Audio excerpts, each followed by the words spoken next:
Hey folks, welcome to Arizona Primate Endeavor.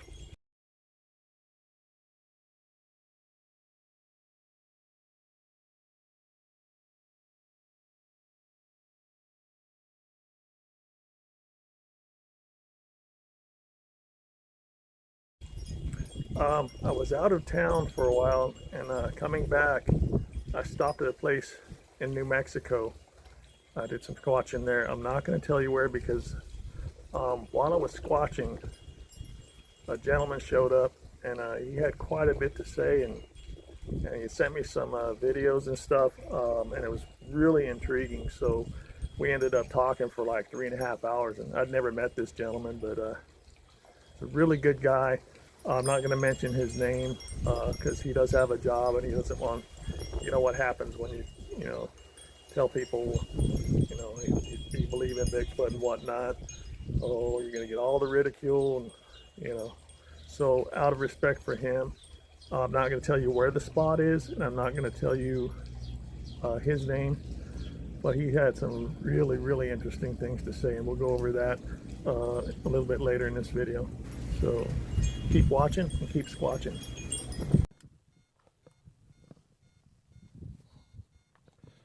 Do some parabolic tonight.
Fuzzy hats.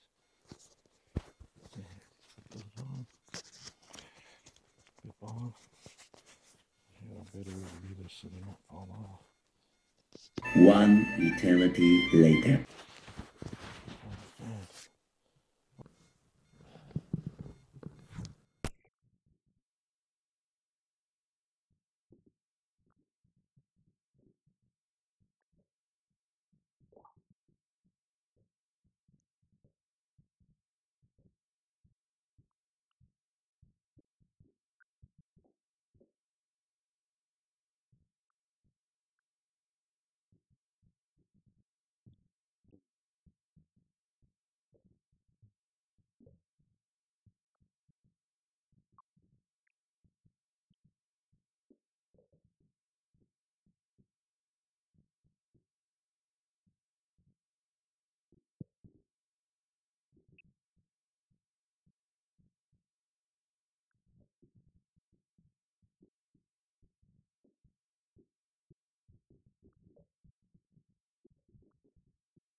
I'm going to try to use the thermal a little bit. The night vision. Here we go.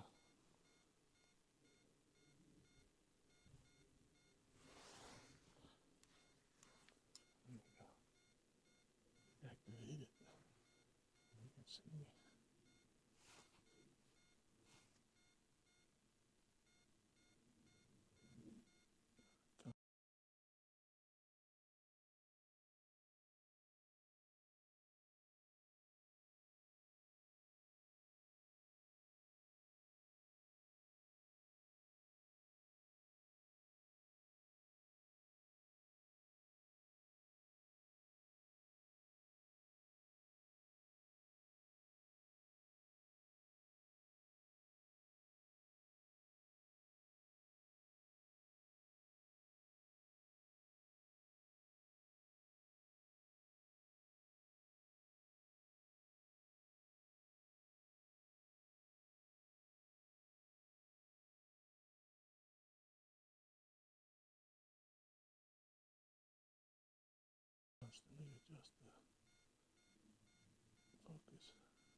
wasn't gonna pull in.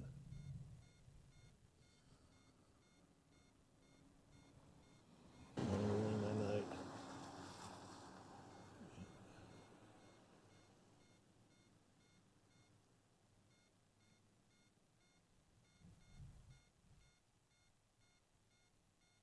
I don't know where that road goes to. It's some kind of scenic highway or something.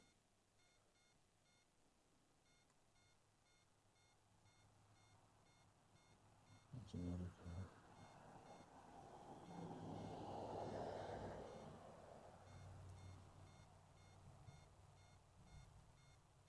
Thinking that I wonder if we can look if there were any trash cans out here. I've heard stories of Sasquatches raiding trash cans.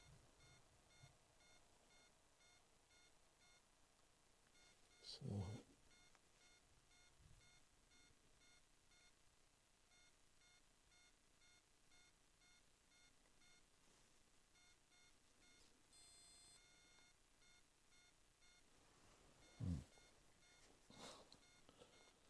I'm gonna kind of scan around and see if I see anything.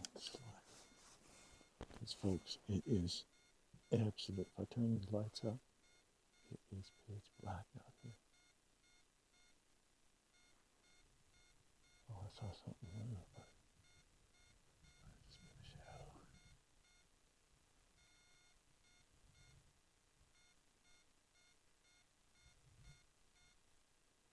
As it gets later, it's about 10:15. Actually, it'd be 9:15 here, May 1st, 2026. It's just dead quiet, and you can't see any stars. It's got a little bit of what looks like almost like rain that's starting to freeze. We have to be careful because if it gets too cold, we might have to get off this mountain. I don't want to be snowed in up here. So while nobody's coming around, I'm gonna do a howl real quick.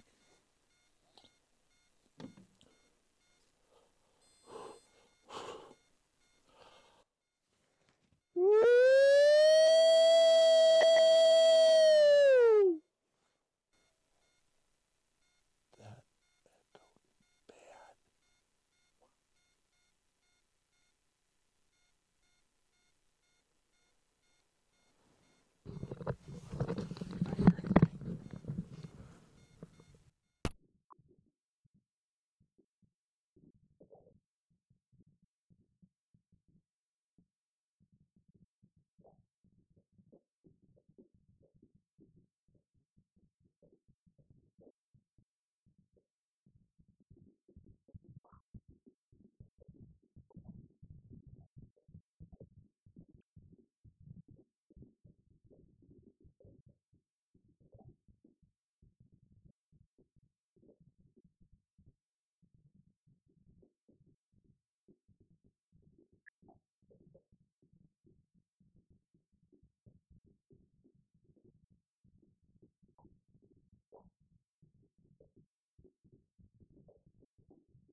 thing that sucks about that parabolic mic is if the wind's blowing,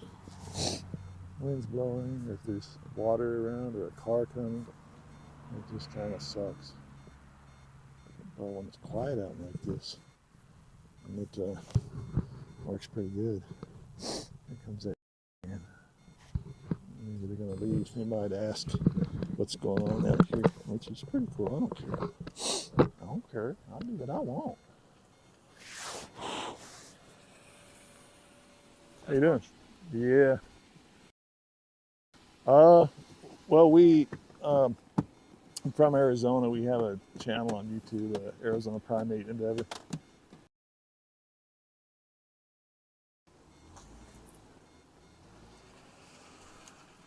All right, folks, so this is where the gentleman pulled up, and we spoke for quite a while. I think it was like 4 hours or 3.5 hours or so, something like that. And these are the videos and footage of what he sent me. It's pretty interesting. At the end of the tree structure video, stick around because I'm going to tell you some of the stories he told me. And there's a lot going on up there where he goes squatching up there. So a lot of weird stuff happened. And I'm going to go over that at the end of the video. So stick around. Okay, now look at the size of these prints and how far they are apart. And then there's deer tracks right there. Now, when you're hunting, you don't jump far apart like that. When you're hunting, you want to be as quiet as possible. But these tracks look like someone or something was jumping far apart. And some of these tracks are like 5 foot apart if you look at them. I don't understand why a hunter would try to do that in the first place. So look how far those are apart. And then they're following the deer. If you're following deer, you want to be as quiet as possible. So you take baby steps. And I want you to look at how straight these are. They're in line with each other. So if there were a human jumping this far apart, trying to get your feet to line up straight like that, and look at the size of that one, but trying to get your feet to line up straight like that would be next to impossible because humans, their feet would be, one will be off to the left, one will be off to the right, and left to right. It's not in a straight line like that. So like I said, trying to jump and hop and keep your footsteps in a straight line like that would be virtually impossible.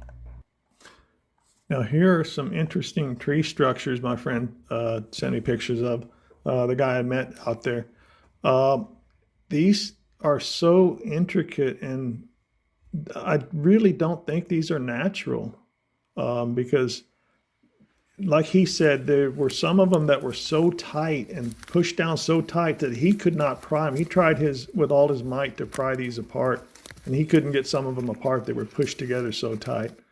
And I don't think these are natural. I mean, you could argue that point, but when you got 5, 6, 7 sticks, and some of them are just crazy in weight, like there's one coming up here that's basically, he said it was probably over 400 pounds, and it's the roots are up in the air. So I don't understand how a tree can fall with its roots up in the air. And why are there so many of these structures in the same area that he keeps finding? That's not natural. This one right here, you see the roots are upward. He said that one had to have weighed at least, here it is again. He said that one had to at least weigh 400 pounds. And here's another one with the roots in the air. How does that happen in nature? This one here is odd how it wraps around the tree and is growing on the opposite side of it. This definitely does not seem natural at all.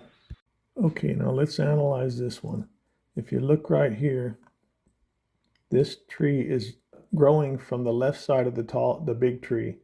And it's broken here and it wraps around and it's bent down. And then the other trees are leaned on top of it in such a manner as to hold each other up. Now, how in nature could this have happened? I don't think that's natural at all. But let me know what you think in the comments below. That was pretty intriguing, wasn't it? I told you. All right, now my friend that I met, I'm not going to mention his name, and I'm sure I'll leave something out. So I'm going to use these notes. So hopefully I don't forget anything. First of all, he believes that these Bigfoot are interdimensional and they come through portals and whatnot. Why they come here, he didn't know. I'm not going to say yay or nay, because I've heard other people say that too. Now, as far as my friend I met, he's a great guy. I mean, I talked to him like 3.5 hours, and it was like we were brothers from other mothers, you know. I felt a kinship with him. So, and I was a salesperson for 18 years, so I could kind of read people's, you know, their actions and their facial expressions, things like that. And a lot of times I could tell if they're lying or not, but I got no deception from this guy. You know, everything he said was like fluent. You know, it wasn't like it was rehearsed or like he was making up a story. And I'd ask him a question, he'd go right into another story, like, oh yeah, this, I forgot about this, and it was detailed. Everything he said was detailed. Now I know, even with these notes, I know I'm going to forget something because there was so much we went over, but I'm going to talk about the most intriguing things that he told me. So he said that he goes out there almost every night in this area. And it's a pretty deep wooded area. I'm not going to tell you where, of course. I'm not going to tell you his name, but he goes up in this area almost every night. And he hikes these trails at night, which I would never do that. And because he's alone, you know, he's got like a spotlight on it up here, and he has his rifle and a pistol with him, and he's got his dog. But still, man, it takes some big cojones to go out there at night. Because, like I said, when I was out there and I turned that light off, it was so pitch black I couldn't see my hand in front of my face. And I actually turned it back on to walk to the door of my truck because, you know, I didn't know what could have been there. And I got in my truck, shut the door, and locked the door before I turned the light back off, you know, and started the truck up, and the truck lights came on. So very scary. But he said that nothing has ever happened out there in the wintertime. He said it's always summertime, which might explain, like when we go up north here in Arizona, we've been there always in the wintertime. It's been cold, like in the 40s or the 30s at night. So maybe that's why we haven't got much action or any action up there.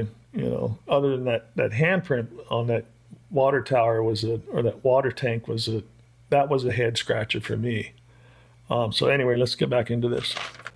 Okay, so he told me on several occasions he had heard heavy footfall, like bipedal footfall. Not like a deer or a horse or a bobcat or anything like that. It was like bipedal, bump, bump, bump, bump. And he said it was so loud or hitting the ground so hard, he could feel it in his feet vibrating the ground. And he said he would pull his pistol out and hold it here and say, I know you're there. And then the footfall would stop immediately. And he'd done this on a couple occasions. But he did say there were a few occasions where it felt like they were coming right within a couple feet from him, but he couldn't see anything. So how do you explain that? That's extremely odd. So, you know, take that for what it is. But, you know, these are the stories he told me, and I did not see any deception in his demeanor. So then another story he had told was he had went down this area where there's kind of a cliff, and then it kind of flattens out, and he found 2 tree structures. There were a lot of limbs on each one of them. He said they were flattened like they had been there maybe 20 years or so, and it was an older spot. And he said he knows probably 99% sure that no people have ever been down in that area because it's just too hard to get to. And these tree structures were there, so that was kind of odd. And then he said he pulled up to this convenience store and he saw this Native American gentleman that he knew standing by his car. So he got out and started chatting with him. So the Native American guy's wife comes walking out of the store, and the husband's looking at her with a look on his face like, don't say anything, don't say anything. So she immediately says to my friend, did he tell you about the Bigfoot we saw? And her husband just dropped his head and shook it because he didn't want her saying anything. So she commences to telling him the story. She said they were driving down this windy road, and it's where my friend goes Bigfoot. And she said this Bigfoot jumped off out of the side of the road into the middle of the road. And she said, luckily we were only going 5 or 10 mile an hour, but we still had to hit the brakes. So it landed on all fours in the middle of the road, stood up, looked at them and gave them a dirty look and took off into the woods. And she turned to her husband and said, it had to be at least 7 foot tall, right? And he goes, 8 foot. So, these are Native Americans. And their people believe that when we die, we go to this area when we die, because it's kind of like a sacred place. So, people talk of skinwalkers up in that area, animals that can turn into people or different things. And I don't know if I believe that. I'm not, don't get mad at me if you believe it's true. I'm just saying, I'm on the fence there. So, anyway, so the most intriguing one to me was he told me this when he was telling me this. The hair on my arm stood up, and I was getting goosebumps because it was really eerie. So he's walking through this brush, and he said the brush was not quite chest high, and he's got his rifle, he's got a side iron, and he's got his dog with him. His dog's kind of roaming around like dogs do, and he looks over in these thicket, and there's a deer standing there, and he pointed at my jacket. My jacket was the same color as his shirt. He said, this deer was the same color as your jacket, just as red as that jacket. And he said, there's no such thing as a red deer. He said, but this deer was red, just like that. And he said its head was down and its ears were back like it was going to attack me. And he said he looked at his face, and it had eyes that looked like human eyes. And I got goosebumps, and I was like, whoo. So he said, I had my gun pointed at it. Once I saw it, I pointed my gun at it, and I started walking backwards. And he said, my dog came running right by it within 1.5 feet to 2 foot of it. He said the dog never saw it or smelled it or anything. That's weird, because a dog would have, if it didn't see it for some reason, maybe because of the brush, it would have smelled it, because deer put off a scent, and that dog would have smelled it. And the dog didn't even notice it, walked right up to my friend. And he said, I backed up slowly with the rifle pointed at it, got in the truck and took off. So anyway, I know there's a lot of the things he told me that I forgot, because I waited till I got home to write these things down, and I went by memory basically. But he told me, if I'm ever back in that area, call him and we'll go squatching up there. He'll take me up to the place where he gets the most action up there. And I'll see if I can bring my equipment with me and see if we can get some kind of evidence. But yeah, that was quite interesting. So I'm going to try to, sometime this summer of 2026, I'm going to try to go back up there and call him and see what kind of evidence we could possibly get, or if we see anything. So keep on watching and keep on squatching.